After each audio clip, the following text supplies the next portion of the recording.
A pergunta 85 do Catecismo Maior de Westminster diz o seguinte: a morte, sendo o estipêndio do pecado, por que não são os justos livrados dela, visto que todos os seus pecados são perdoados em Cristo?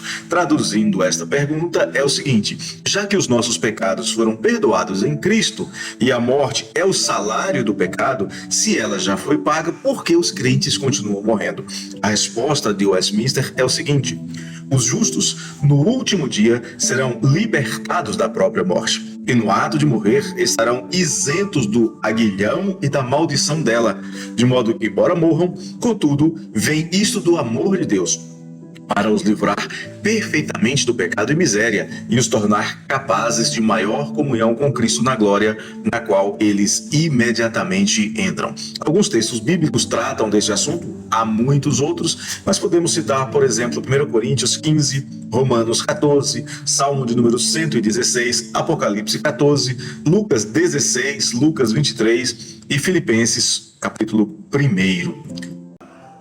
Como nós podemos entender a resposta que nos foi dada pelo Catecismo Maior de Westminster? Na verdade, os que creem em Jesus Cristo já não precisam mais ter qualquer medo, qualquer temor da morte, porque trata-se agora de um inimigo vencido.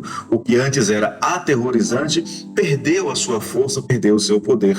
E para os crentes, a morte não é um trágico fim, nem é mais uma terrível condenação ao inferno, mas é uma ação amorosa de Deus, que a partir de então, ou seja, do momento da morte, livra os crentes de todas as misérias desta existência, como doenças, como envelhecimento, de todas as misérias que nós encontramos aqui e experimentamos por causa da presença do pecado.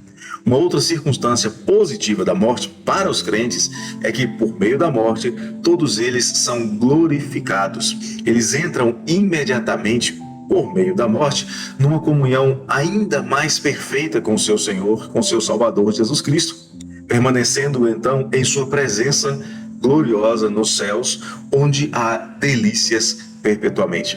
De modo que a morte não é um fim, mas é uma libertação de uma limitação para que o crente possa se apropriar e aproveitar mais perfeitamente da plenitude da presença de Cristo Jesus. Um abraço, até a pergunta 86.